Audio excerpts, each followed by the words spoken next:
सत श्री अकाल।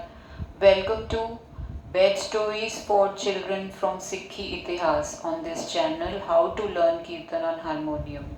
तो पिछले हमने फर्स्ट पार्ट में हमने बात की थी कि कैसे गुरु नानक देव जी के फादर मदर, जिन्होंने नहीं देखा उनके लिए छोटा सा फटाफट रिकैप बता देती हूँ कि बाबा जी के, गुरु नानक देव जी के फादर का नाम मेहता कल्याण, जिनको मेहता कालू भी कहते थे, और माता का नाम माता तृप्ता था, और उनकी एक सिस्टर थी जो उनसे 5 साल बड़ी थी, जिनका नाम बेबे नानकी था।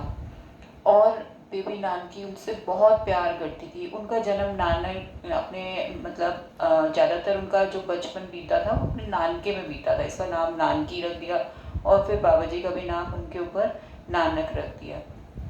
फिर जैसे जैसे जैसे बाबा जी पैदा हुए थे तो जिस दाई ने उनकी डिलीवरी ली थी माता तृप्ता की, वो एकदम से देख के हैरान हो गई थी कि पूरी कोठरी में एकदम से रोशनी आ गई। तो उन्होंने कहा कि ये तो कोई अद्भुत बालक ने ही जन्म लिया, आज तक मैंने इतनी डिलीवरीज कराई पर आज तक मैंने ऐसा बालक नहीं देखा जिसके होते ही एकदम रोशनी छा गई। तो उसके उनके मम्मी पापा बहुत खुश हो गए कि हमारा इतना ऐसी दिव्य आत्मा हमारे घर में आई है।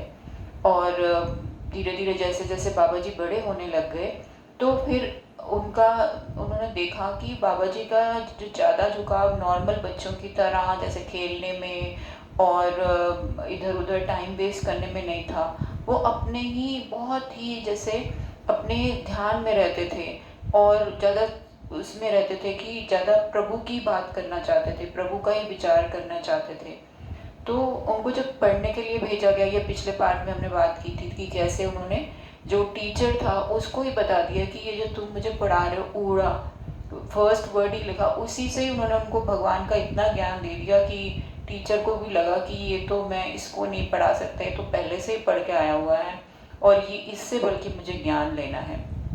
लेकिन जो पेरेंट्स हैं वो तो चाहते हैं कि बच्चा जो है वो दुनियादार हो, वो पढ़े लिखे पैसे कमाए और इस तरह का। इसलिए जो पेरेंट्स थे वो बहुत चिंता करते थे बाबा जी के बारे में कि इनका क्या होगा। तो फिर उन्होंने उनको काम में इन्वॉल्व करने के लिए, जो उनकी ज़मीनें थी वहाँ पे जो कैटल ग्रेजिंग होती थी, मतलब जो गाय भैंसे वहाँ पे चरने के लिए छोड़ी जाती थी, उनका ध्यान रखना होता था।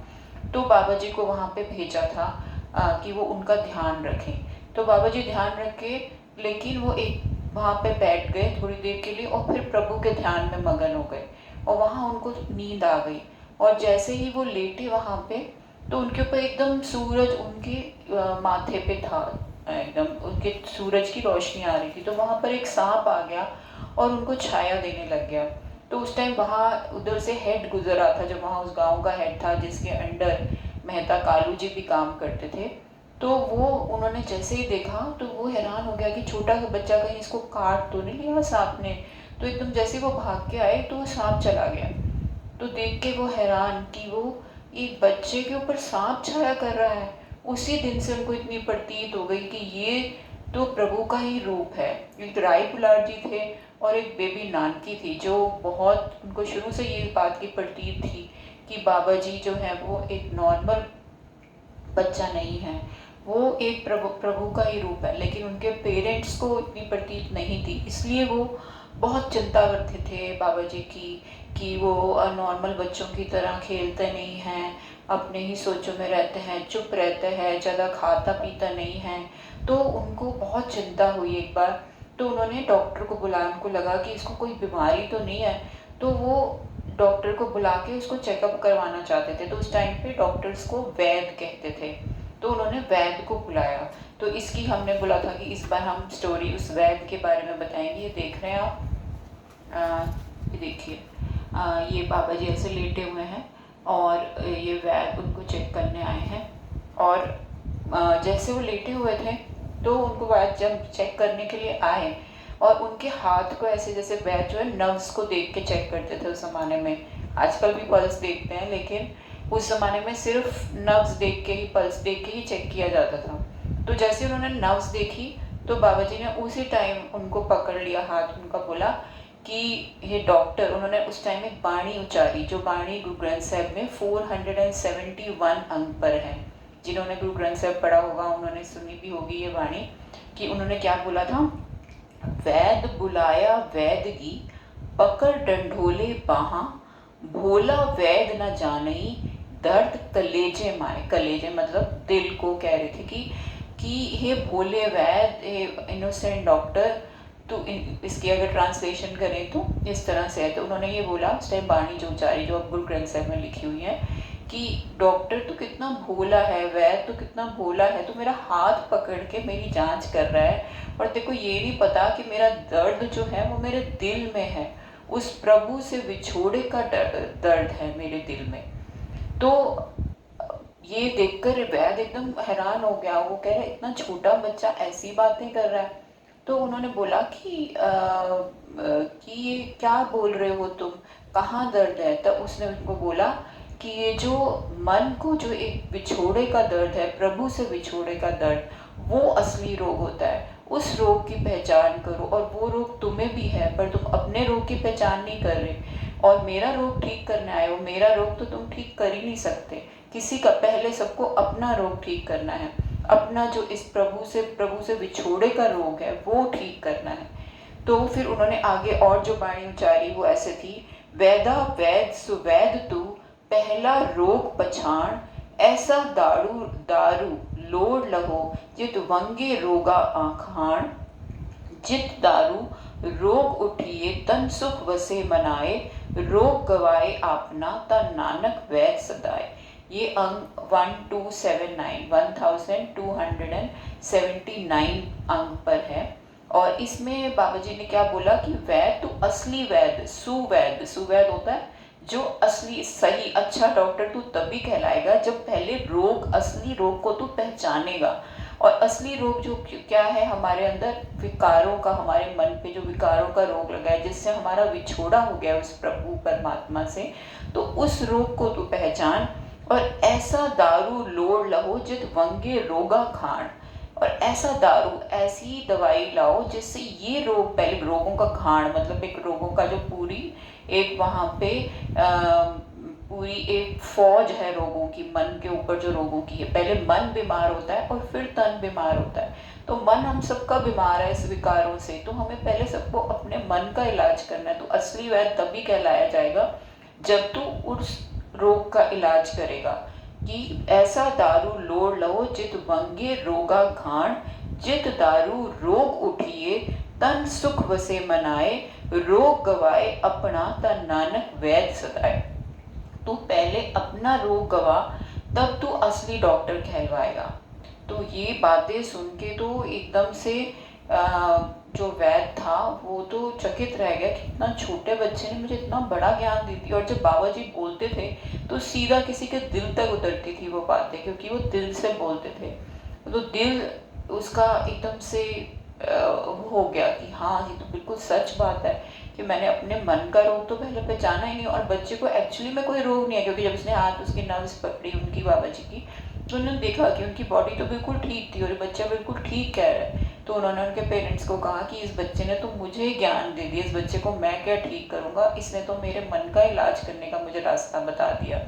तो ऐसे हमारे बाबा जी थे जो कि बचपन से ही टीचर को, डॉक्टर को, सबको उनसे ज्ञान मिलता था बजाय कि वो, लेकिन उनके पेरेंट्स को इस बात की इतनी प्रतीत नहीं थी और वो कोशिश करते रहते थे उनको दुनियावी चीज़ों में इन्वॉल्व करने की, दुनियावी चीज़ों में डालने की। तो ऐसे और स्टोरीज भी बहुत हैं बचपन की, जो वो उनको जनेऊ पहनाने का एक रीत होती है।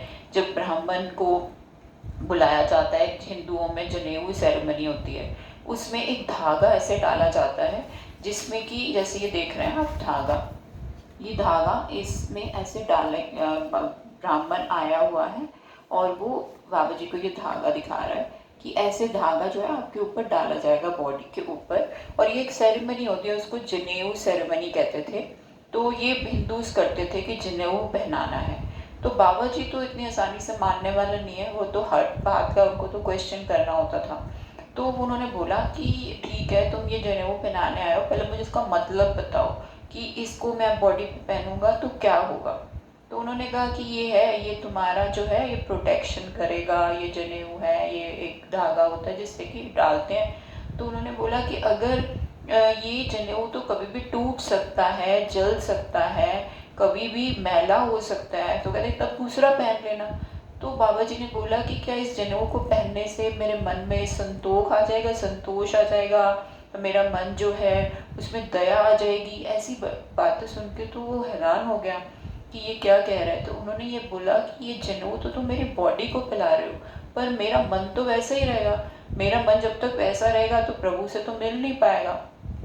तो उन्होंने इस पर भी एक बाणी उचारी जो इस टाइम पे गुरु ग्रंथ साहिब में अंग 471 पे है। और इसमें आई थिंक आप सब लोगों जिन्होंने भी आसादी वार किया होगा उन्होंने ये सुना होगा, दया कपा संतोख सूत जत गंडी सतवट। दया का कपाह, कपाह कहते हैं कॉटन को हिंदी में, कपाह कहते हैं। तो वो कह रहे हैं दया का कॉटन बना दो, ठीक है। और संतोख का सूत, उसका जो धागा है वो संतोख मतलब कंटेंटमेंट से बना, और उसको जत से जो है तप से जत से उसको गांठ लगा, और सत की उसको वट लगा, ट्विस्ट कर उसको। ए जनेऊ जी का हई त पांडे घत। अगर ऐसा जनेऊ है तेरे पास तो उसको घत मतलब उसको ला दो। उसके बाद उन्होंने बोला क्यों मुझे ऐसा जनेऊ चाहिए, क्योंकि ना ये टूटे, ना मल लगे, ना ये जले ना जाए। ना ये टूटेगा, ना इसको मैल लगेगी, और ना ये जलेगा और ना ये जाएगा। और ये क्या करेगा, धन सो मानस नानका जो गल चले पाए। और ऐसे मानस धन हैं जो इसको गल में डाल के चलेंगे। तो बाबा जी की ना शुरू से ही उन रीति रिवाजों से वो तालमेल नहीं बैठा पाते थे। वो कहते थे कि पहले मुझे इसका मतलब बताओ कि मेरे जीवन में ये कैसे परिवर्तन लाएगा। ये बात मुझे बहुत अच्छी लगती है बाबा जी की, जिस वजह से मैं उनकी फ़ैन हुई थी कि ये जो ऐसे नहीं कि बिना सोचे समझे जो भी रीति रिवाज आते जा रहे हैं, हाँ जी ये कर लो, ये पहन लो, ऊपर का भेद बना लो, वो इन चीज़ों के बिल्कुल खिलाफ थे। कि ऊपर का तब पहनेंगे, पहले अंदर परिवर्तन, पहले अंदर में दया का, संतोख का, सच का। और तीसरी चौथी चीज़ उन्होंने क्या बोली थी, दया संतोख जत गंडी सतपट। तो ये अगर इसका मैं अपने मन पे धारण कर सकता हूँ तो ये मैं अगर बाहर को जस्ट एक रिमेम्बरेंस के लिए कि हाँ बाहर का मैंने जनेऊ पहना हुआ है तो अंदर ये चार चीज़ें हैं क्या मेरे अंदर। पर ये चीज़ें तो समझाई नहीं जाती थी, सिर्फ बाहर का जनेऊ पहना दिया जाता था कि ये तुम पहन लो और ये सेरेमनी हो गई और सब खुशी खुशी खा पी के ब्राह्मणों को दक्षिणा और जो भी देनी है, जो भी वो कह रहे हैं संस्कृत में जो भी उच्चारते थे वो किसी को समझ नहीं आता था। और लेकिन लेकिन सब एक रिचुअल बना, तो वो चीज़ को बाबा जी ने बहुत रेजिस्ट किया। उन्होंने बोला जब तक मेरे को कुछ समझ नहीं आएगा, मेरे अंदर परिवर्तन नहीं होगा, तब तक ये बाहर का जो है, ठीक है बाहर का अगर आपको पहनाना है पहनाओ, लेकिन पहले उसका मतलब बताओ मुझे कि वो मुझे किस चीज़ की याद दिलाएगा। जब वो धागा मैंने हमेशा पहना होगा तो मुझे हमेशा याद आएगा कि मैंने अपने मन में दया संतोष सच्चाई रखनी है, किसी के साथ बुरा नहीं करना। और ये जो है ये अंदर जब मेरे धारण रहेगा तो ऊपर का जैसे एक रिमेम्बरेंस होगा। तो ये वाली चीज़ें जो हैं ये बाबा जी ने बहुत इन बातों पे स्ट्रेस किया, महत्वता दी, इस बातों को महत्वता दी कि आपको सिर्फ बाहर का भेद नहीं बनाना, आपको अंदर से धर्म को समझना है कि धर्म हमें बताना क्या चाहता है, और ये बाहर की चीज़ें सिर्फ एक रिमेम्बरेंस है। तो उसके बाद अब हम आगे चलेंगे जब और आगे क्या क्या हुआ। और जैसे देख रहे हैं हम इस बुक के ऊपर ये देख रहे हैं, ये जो साथ में मर्दाना जी हैं जो ये रबाब बजाते थे, इनकी भी बहुत इंटरेस्टिंग स्टोरी है जो हम अगली बार डिस्कस करेंगे कि कैसे एक छोटा सा बच्चा था और कैसे माँ जो थी इनकी, उनके सारे बच्चे मर जाते थे और वो बहुत दुखी रहती थी। तो जब मर्दाना जी पैदा हुए थे तो बाबा जी वहाँ से जा रहे थे, तो बाबा जी ने बोला कि बाबा जी भी उस टाइम बच्चे थे, तो लेकिन बाबा जी ने बोला कि ये जो है बच्चा जो है मुझे दे देना। तो वो कहती है बच्चा तुम रो क्यों रही, उन्होंने पूछा था उनकी माँ से। तो उन्होंने बोला कि ये जो बच्चा पैदा हुआ है ये तो मर जाएगा। तो फिर बाबा जी ने बोला कि मर जाएगा क्यों, बोला अभी तक जितने बच्चे हुए सब मर गए, कहीं और पैदा हुआ होता तो बच भी जाता, लेकिन मेरा कोई बच्चा बच नहीं सकता। तो बाबा जी ने बोला कि ये बच्चा तो अगर प्रॉमिस करे कि तुम मुझे दे देगी तो ये कभी नहीं मरेगा। तो तो फिर उन्होंने बोला कि हाँ तुम ले लो, मेरा बच्चा ज़िंदा रहे बस। तो बाबा जी ने बोला तू इनको पाल पोस बड़ा कर, ये मरेगा नहीं, पर जब मैं बोलूँगा तब तू इनको मेरे साथ भेज देना। तो माँ बहुत खुशी खुशी राज़ी हो गई, कहती है अगर आपका ये है कि बस मेरा बच्चा ज़िंदा रहे, उसके बाद अगर आपके साथ रहेगा तो बहुत अच्छी बात है। तो बाबा जी ने उनका नाम मर्दाना, मतलब जो कभी नहीं मरेगा, और आज तक उनका नाम जिंदा है, क्योंकि उनको हमेशा कीर्तन जो है वो बाबा जी को कीर्तन सुनाया करते थे, और उनको कीर्तन का गुण भी बाबा जी ने ही दिया था। तो इनकी ये स्टोरी कैसे बाला मर्दाना के साथ उन्होंने पूरे इंडिया, पाकिस्तान, अफगानिस्तान में हर जगह घूमे, और कैसे कैसे सच का प्रचार किया। हर तरफ ये जो भी ढोंग चल रहे थे, जो लेडीज और कास्टिज्म था, शूद्रों और उनको छोटा समझते थे, लेडीज को छोटा समझते थे, उनके ऊपर क्यों क्या बाणी उन्होंने उचारी, वो बहुत अच्छी अच्छी बहुत इंटरेस्टिंग स्टोरीज हैं बाबा जी की, जो हम आगे वाले एपिसोड्स में करेंगे। तो अभी के लिए इतना ही करते हैं, नहीं तो बहुत लंबा हो जाएगा।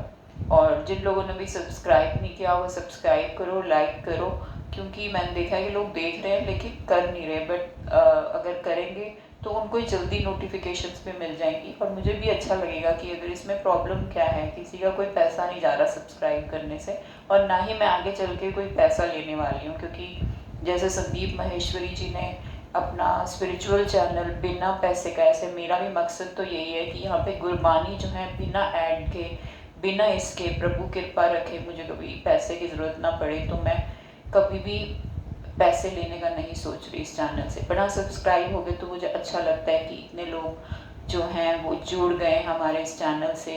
और गुरबानी जिसको भी पाठ सुनना हो, सुखमनी साहब, नितनेम, वो बिना ऐड के वो उस चैनल पे सुन सकता है, जो कि मुझे प्रॉब्लम होती थी कि मैं जब सुनती थी तो बीच में ऐड आती थी। तो मैंने तब सोचा था कि अगर मैंने कभी चैनल बनाया तो मैं ये कोशिश करूँगी कि उसको बिना ऐड के रखूँगी, ताकि बिना उसके इंटरप्शन के लोग ये सुन सके बाणी और उसका आनंद ले सके।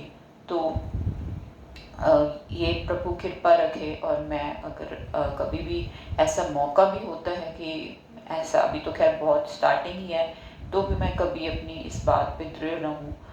वाहिगुरु जी का खालसा, वाहिगुरु जी की फतेह।